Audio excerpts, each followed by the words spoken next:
Hello, namaskar, My name is Pooja Dwivedi. Welcome to my class, The Daily Current Affairs. The Daily Current Affairs aims at upskilling you for the UPSC examination 2024. Not only that, but also for the mains examination. Because there are going to be various brownie points, brownie facts and concepts that you can take from these classes, apply in your mains answer writing as well. Now, the thing is that once you start solving questions of prelims on a daily basis with the help of these classes, just 30 to 40 minutes a day you have to provide. First, on a daily basis, your current affairs will be upgraded. Secondly, you do not need to rely on any monthly magazine after that. Once you do this, you do not need to rely on any monthly magazine, I repeat. So before I begin, I would like to tell you that whatever I teach here, I provide in the form of the PDF that I'm using on my Telegram channel. This is by the name of Pooja Dwivedi UPSC. If you want to connect with me to ask anything about this examination, you can be a part of my Instagram channel as well. That is by the name of Pooja Dwivedi.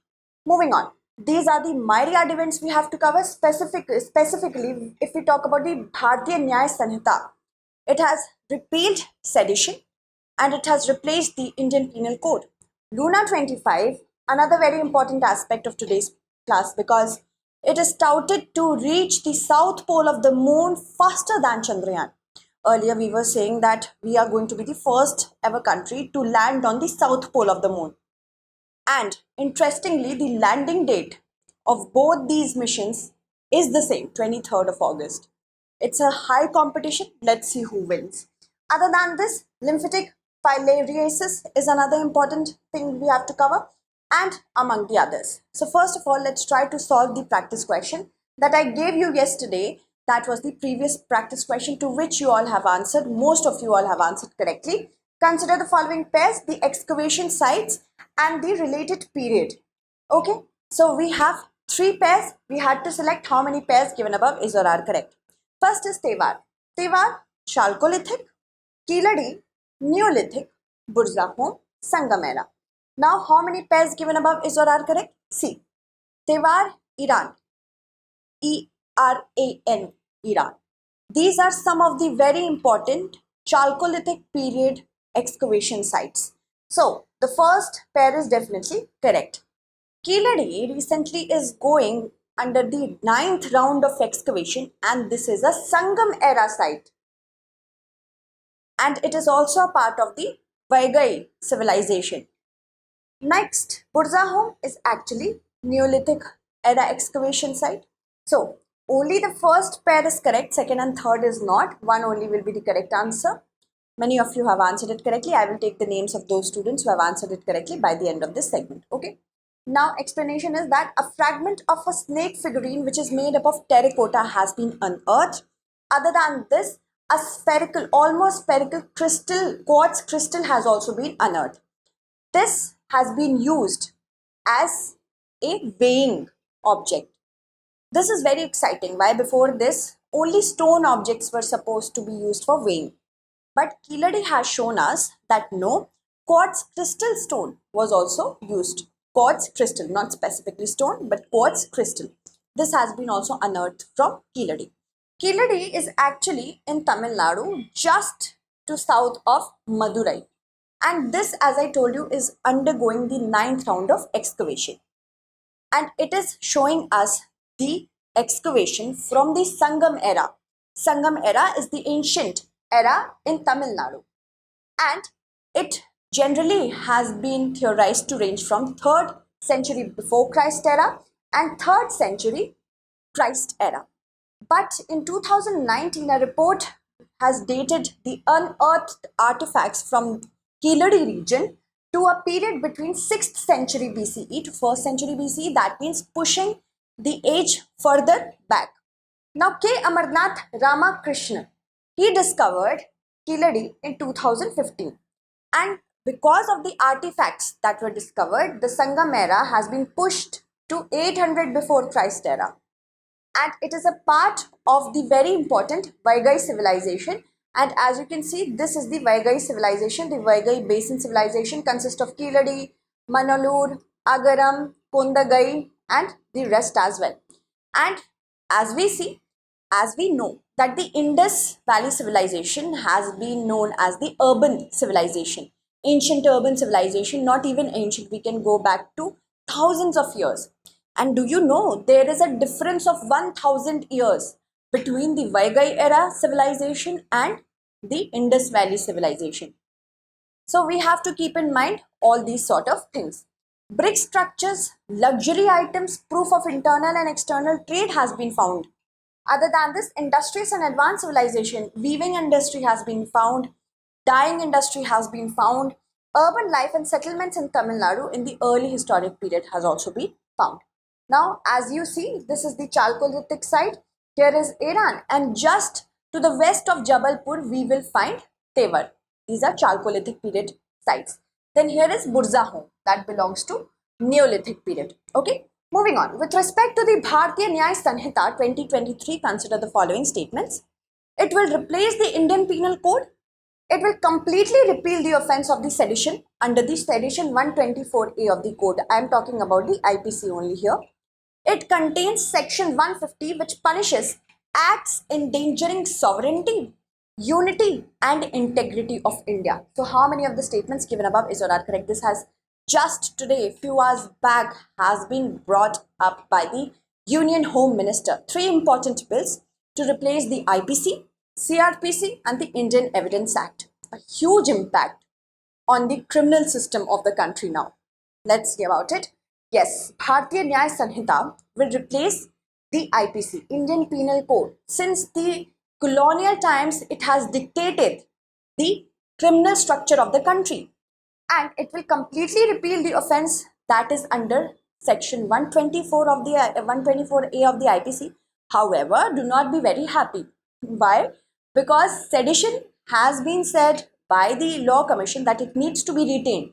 So it is retained under section 150 of the Bharatiya Nyaya Sanhita, which will punish acts of endangering sovereignty, unity and integrity of India.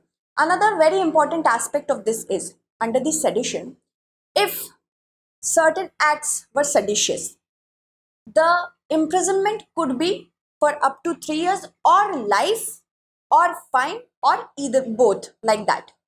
Now here the imprisonment will be up to 7 years or life, depending upon the gravity of the situation.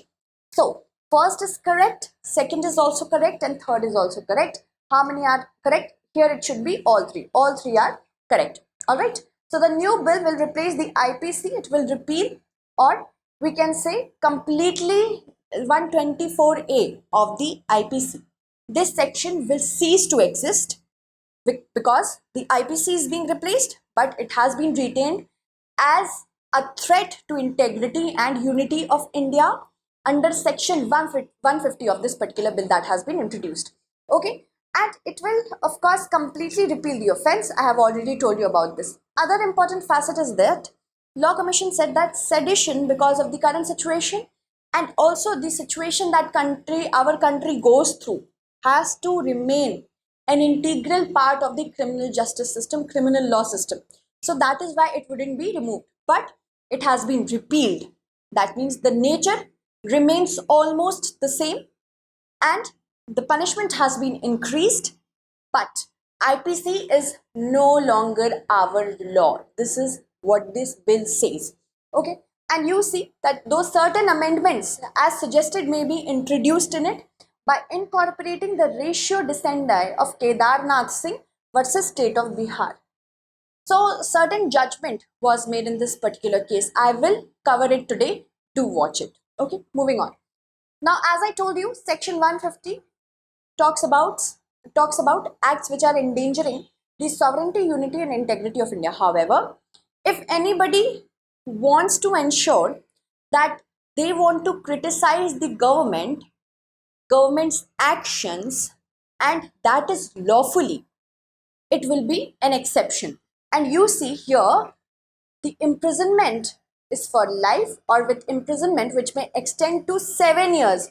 Earlier in the sedition law, it was 124A, in which it was 3 years.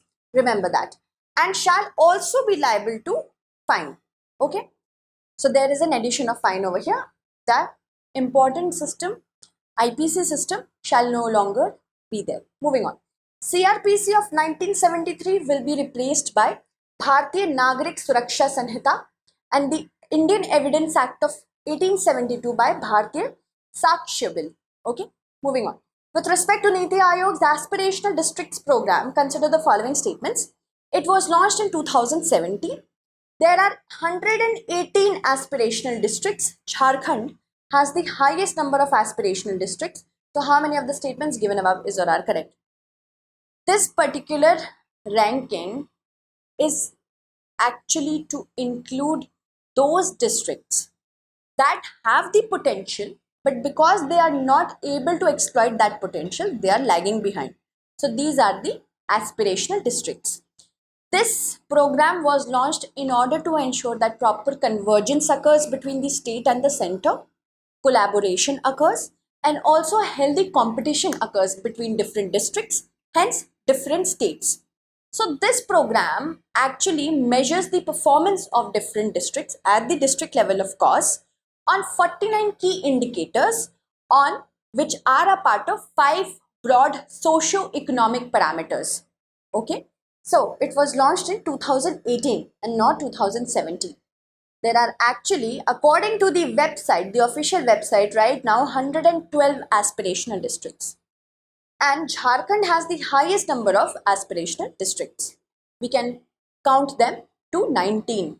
So first is incorrect, second is incorrect, only third is correct, one only will be the correct answer. So Nu, as we see that Nu has been undergoing communal violence and now it is somewhat okay. But Haryana's Nu has risen from the 30th position to the second place among the 112 aspirational districts of the country. The ranking of the district has been at first place in the parameters of agriculture and water resources and second when it comes to the nutrition. So the thing is that Nu has improved in the Delta ranking. Delta ranking is a monthly ranking which is published by the Niti Aayog. This is from 2018 and as you see that Nu was the worst performing aspiration district and that was when we actually put 101 districts. Districts can get updated. So make sure whenever you are going to give the examination, you take the correct data from the government website, Niti Aayog's website. It will show you the correct one. January 2018, it was launched to quickly and effectively transform the 112 most underdeveloped districts across the country, to converge the policies of center and the state, collaborate center, state, nodal officers and district collectors, and competition should be healthy among different districts. Delta ranking. 49 key performance indicators are there under 5 broad socio-economic themes such as health and nutrition. This is one theme. Education is another.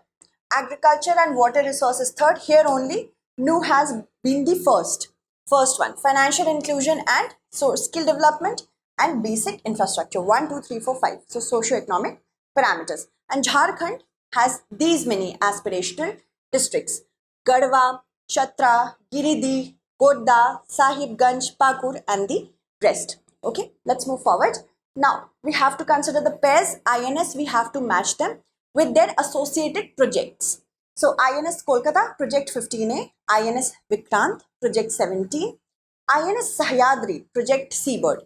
How many pairs given above is or are correct? INS Kolkata and INS Sahyadri are going to participate in the Malabar naval exercise. That is why this question has been asked. INS Kolkata has been a part of the project 15A. That is definitely correct. INS Vikrant, which is an aircraft carrier. We have 2 aircraft carriers, Vikrant and Vikramaditya. It was developed with project Seabird. And INS Sahyadri is project 17. Okay, so first pair is correct, second and third are not. One only will be the correct answer. These are the kind of difficult questions that you may come across. Make sure you remember their class. Make sure you remember their project. Make sure you remember what are these. Are they missile frigates? Are they destroyers? Are there offshore patrol vessels? Like this. So 2 of Navy's indigenous frontline warships, INS Sahyadri and Kolkata, will participate in exercise Malabar 2023, which will be hosted by Royal Australian Navy Australia became a part of the Malabar exercise only in the year 2020.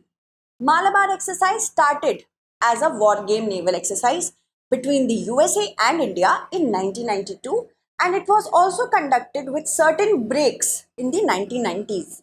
But when India tested its nuclear weapon, when nuclear test occurred from the side of India, there was a break on this exercise, but it was again resumed in 2002. After that, it was also not very annual in nature. Since 2014, we are seeing that it is conducted on an annual basis. After that, Japan joined, and now Australia joined in the thick of the Galwan clash in 2020. Australia joined. So we have to understand it from the historical perspective as well. And these four members who are a part of the Malabar exercise are also a part of the Quad. Now, ships and aircrafts from the US Navy, Japan Maritime Self-Defense Force, Royal Australian Navy, all these will participate. RAN is hosting this year's Malabar exercise. It will happen off Sydney, off the coast of Sydney, Australia. I have covered this yesterday as well. It will happen in two phases, harbour and sea phase. In harbour phase, there will be cross-deck visits. Different countries will visit cross-decks, professional exchanges and sports fixtures. Then sea phase is the main phase, because here we will have high intensity exercise, three domains of warfare, anti-surface, anti-air, anti-submarine exercise, which will also include weapon firing drills. Why? Because Indo-Pacific is being highly dominated by China. China's assertiveness is being countered with the help of this particular exercise, although it is not very official in nature. When they say it, it's just to secure Indo-Pacific. INS Sahyadri is the third ship of the indigenously designed, built Project 17 class, multi-role stealth frigate.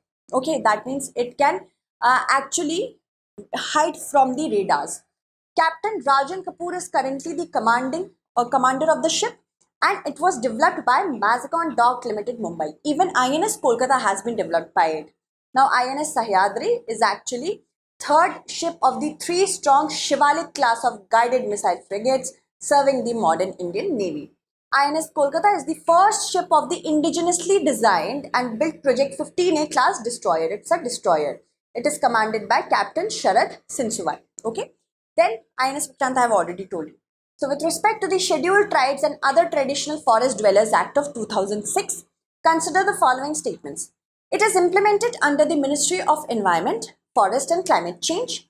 It encompasses habitat rights for particularly vulnerable tribal groups and also additional seasonal resource access of nomadic and pastoral community.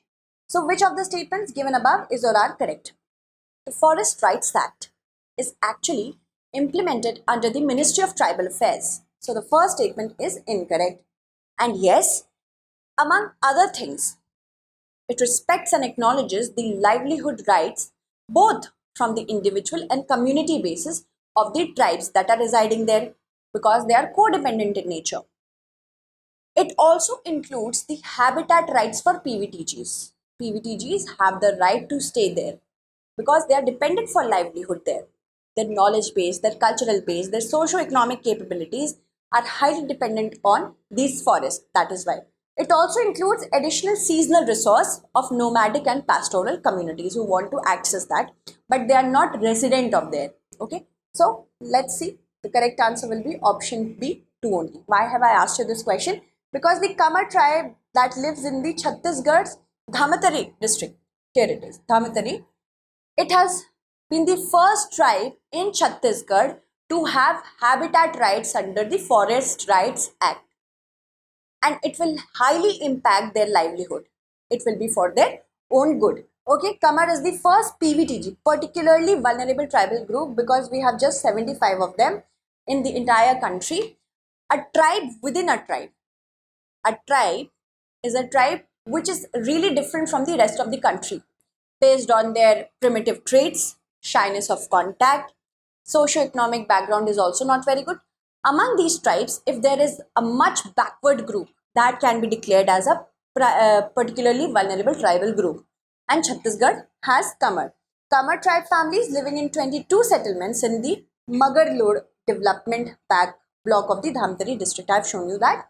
Forest Rights Act recognizes the rights of the forest dwelling, that means those who remain in the forest, tribal communities and other traditional forest dwellers to forest resources. That means they have the access and right to forest resources for livelihood, habitation and other social cultural needs. The act encompasses the rights of self-cultivation and habitation. This is at the individual level. You can cultivate for yourself and have habitation over there. Then community rights are also given, such as grazing, fishing, using the land for and forest for community purposes, fishing and access to water bodies to forest, habitat rights for PVTGs, traditional seasonal resource access to nomadic and pastoral ones, and access to biodiversity. Community rights to intellectual property and traditional knowledge, recognition of traditional customary rights and right to protect, regenerate or conserve or even manage any community forest resource for sustainable use, and among the other things as well. The right to fair and compensation and transparency in land acquisition, rehabilitation and settlement act of 2013. This is used in coterminous. You can say it simultaneously or in congruence with the Forest Right Act. It says under this only, FRA protects the tribal population from eviction from that area without rehabilitation and settlement. If you are evicting, first of all, eviction has to be not done. And even if it is being done, what are the actual rehabilitation measures? Once those are fulfilled, then only eviction can be done. Then rights to, I have already told you about that. So let's move forward to another question. Which of the following is the only Central Armed Police Force to have a dual control structure? Border Security Force, Assam Rifles, Central Reserve Police Force, Central Industrial Security Force. I have already covered this in many of my daily current affairs, so please answer it correctly in your heads. The correct answer will be option B, Assam Rifles, because it is having the administrative control of the Ministry of Home Affairs, but its operations are under the Army, which is under the Ministry of Defense. The administrative part, supposedly the salary and the infrastructure, is taken care of by the Ministry of Home Affairs. The deployment is taken care of by the Army, which is under the Ministry of Defense. Also, it is the only Central Armed Police Force that is having its operation exactly on the lines of the Army. So option B will be the correct answer. The Meitei and Kuki MLAs have written separate letters to the Prime Minister of India. They are having a clash of interest, as in they are having different interest on the situation of Assam Rifles in Manipur. Meiteis are alleging something against them and Kukis are alleging something. Okay, so let's move forward. Assam Rifles is one of the 6 CAPFs. Others also include CRPF, Central Reserve Police Force, Border Security Force, Indo-Tibetan Border Force, Central Industrial Security Force and Sashastra Seema Bal. It has the administrative control by the Ministry of Home Affairs and it takes care of the northeastern states of India, specifically also its borders with Myanmar. And that is meaning that Manipur, here also the Assam Rifles are posted. Okay. Now it is tasked with the maintenance of law and order in the northeast along with the Indian Army. It works with the Indian Army, guards the Indo-Myanmar border region, only paramilitary force to have a dual control structure, which also creates a lot of problem. Salaries and infrastructure happens from the Ministry of Home Affairs, deployment, posting, transfer and deputation by the Army, which is under the Ministry of Defense. Operational duties and regimentation are exactly on the lines of the Indian Army, the only force. Now, with respect to lymphatic filariasis, which of the statements is not correct? It involves asymptomatic acute and chronic conditions. It is caused by a type of roundworm. It is carried by only the Culex mosquito. India is committed to eliminate lymphatic filariasis by the year 2027. In order to actually answer this question, you must be aware what is lymphatic filariasis. It is a neglected tropical disease which is actually caused by a roundworm and it impacts the lymphatic system. Lymphatic system is a network of tubes in your body which drains the lymph. A lymph is a fluid which sometimes gets out of the bloodstreams, and in order to ensure that they do not go to different other places, they are emptied back into the bloodstream with the help of these lymph nodes in the lymphatic system. So it is important to maintain the structure of your bloodstream only. So we have to understand it, then only we can answer it. It is caused by a type of roundworm, the disease causing parasite. And who carries this disease causing parasite? It is the vector mosquitoes. And not only the collects, but also Anopheles and Aedes can do it. So option C, because of that, will become incorrect. Now, we have actually reached the conclusion to this, but India is committed to eliminate this particular disease by the year 2027, sorry, and this is 3 years ahead of the global target. Then it involves asymptomatic acute and chronic conditions. Generally, a person will get it in their childhood. Symptoms may not show in the childhood. It may actually show when they become an adult. It can be very morbid. It can also cause fatality. Asymptomatic acute and chronic condition is correct. Second is also correct. Third is incorrect, and fourth is correct. C will be the correct answer. Union Health Minister has inaugurated the second phase of the annual nationwide mass drug administration initiative for lymphatic filariasis in New Delhi in 81 districts of the endemic states. We will get to that as well. It is also known as elephantiasis, and it's a neglected tropical disease. That means it occurs in the tropics, and not a lot of research has been done for these many diseases. That is why it is known as neglected tropical disease. And it impacts the lymphatic system. Lymphatic system is a very important system in our body to ensure that the lymph, which is a fluid which escapes the bloodstream, is drained back into the bloodstream so that it can reach its proper destination.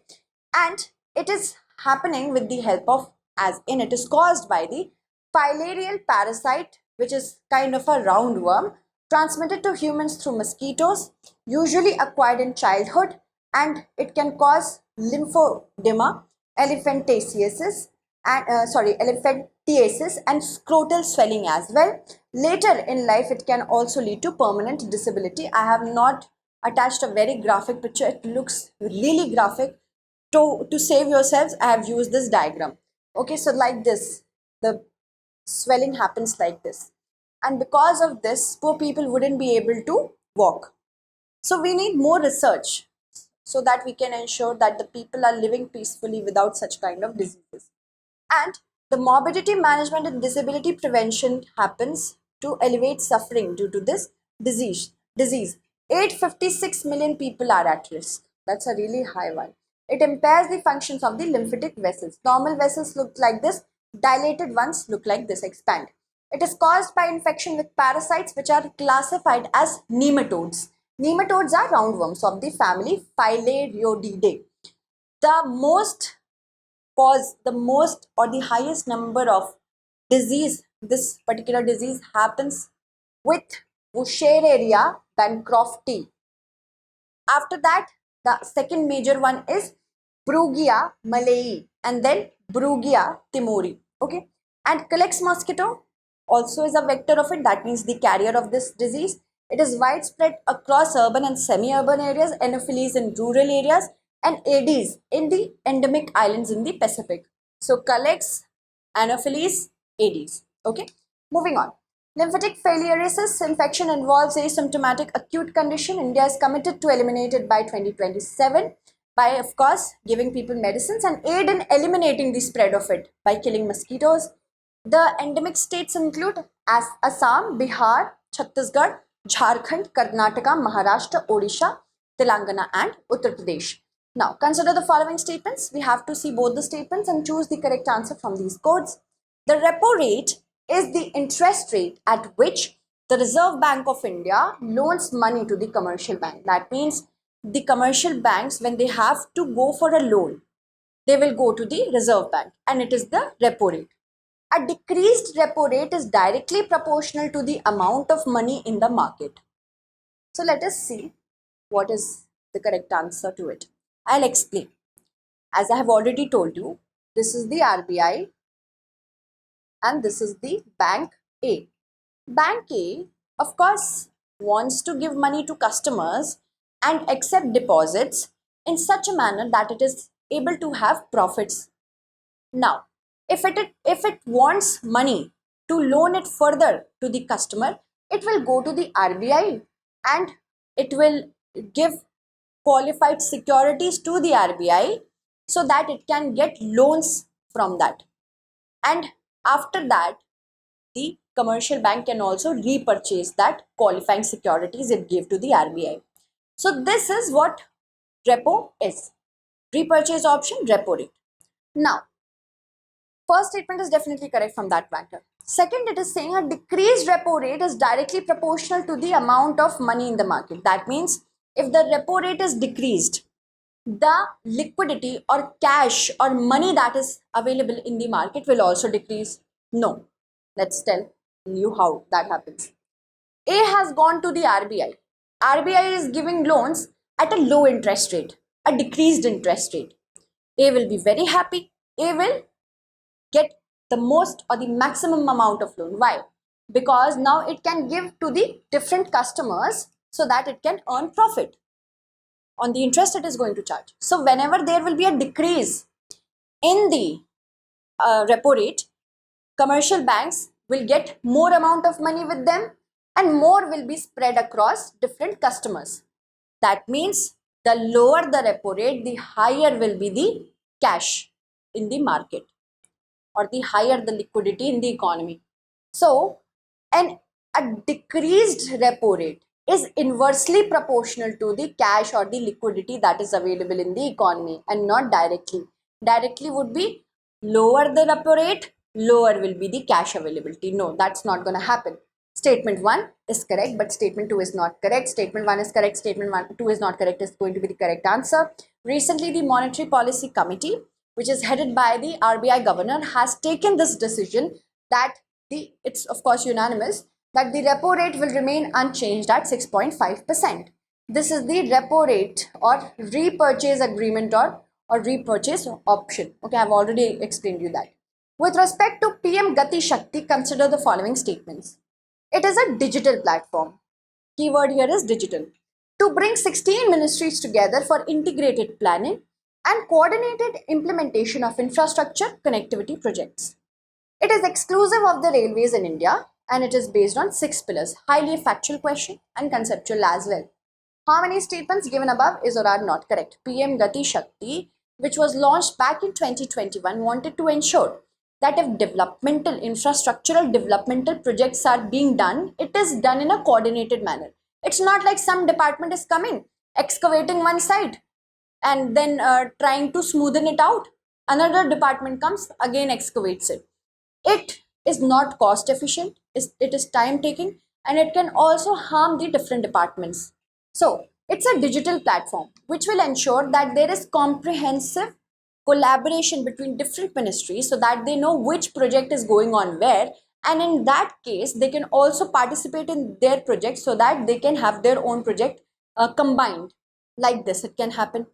And it also includes the railways. It's not exclusive. Roads and railways are included and 16 ministries are brought together in a digital platform. So first is correct, second is incorrect, and it is based on 6 pillars. Third is also correct. 1 and 3rd are correct, not correct, only 1. One only, second statement will be the correct answer.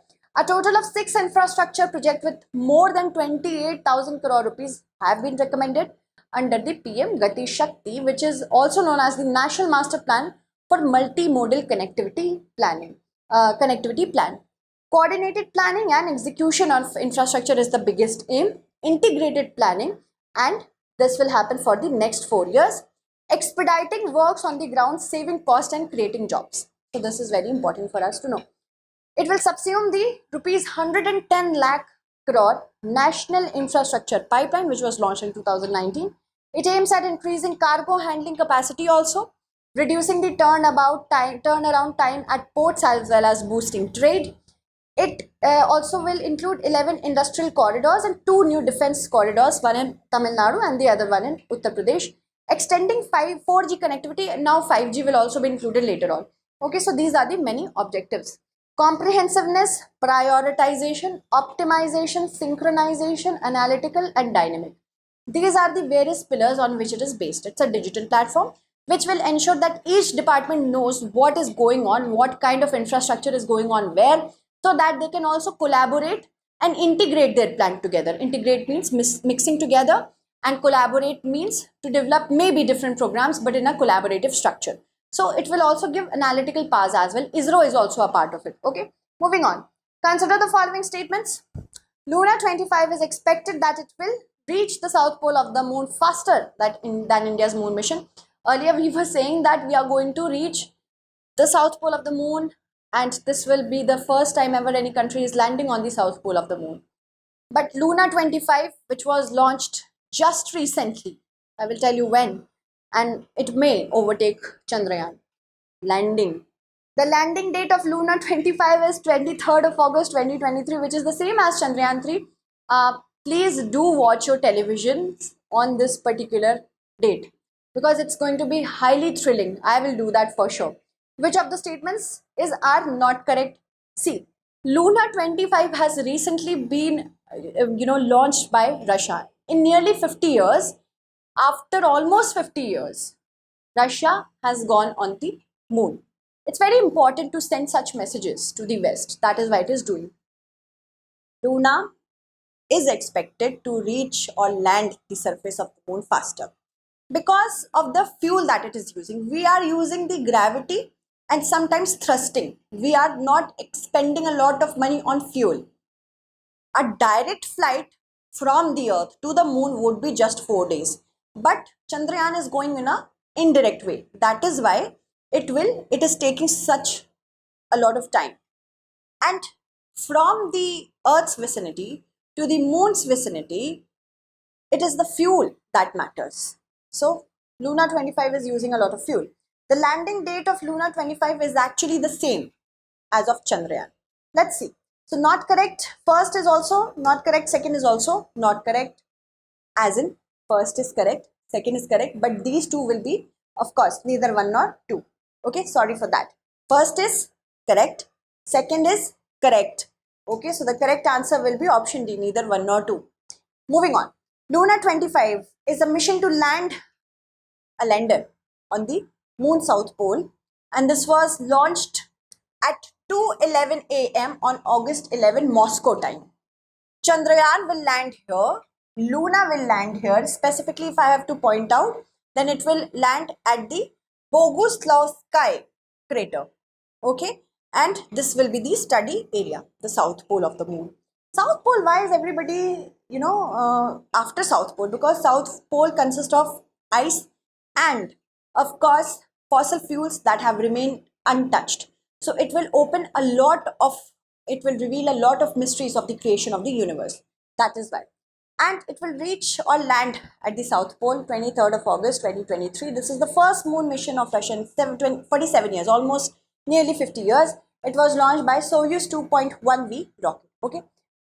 This is the South Pole of the moon. Everybody is excited about it.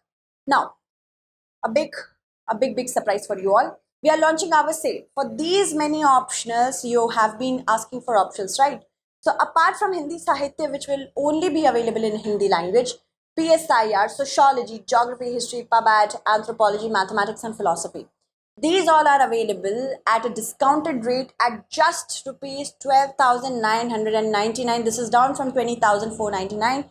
If you use the code PDLive, validity is just till 15th of August. Amrit Kal for StudyIQ as well. Now this is the practice question. I'm sorry, this looks like this, but I have tried to put it in the correct symmetry. It did not happen. Sorry for that. I will explain it to you. Port Dr. Shyama Prasad Mukherjee Port is India's oldest operating port. Paradeep Port it can be deepened to any depth. JNPT, Jawaharlal Nehru Port Trust, India's largest container. Let me move myself from here. India's largest container handling port in India. So how many of the pairs given above is or are correct? You have to do that. Okay.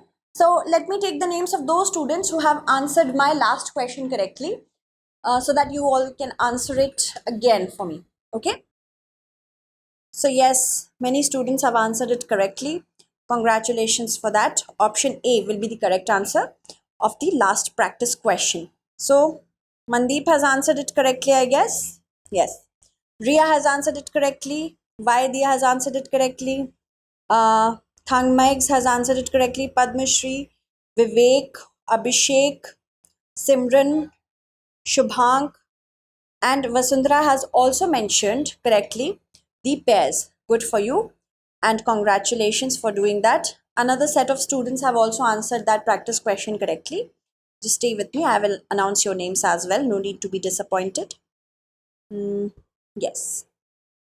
Other students who have answered it correctly include Yashwant Sharma, Rishav, and yes. Thank you so much for answering the last question. Answer this question correctly as well. That's it. Thank you so much for watching.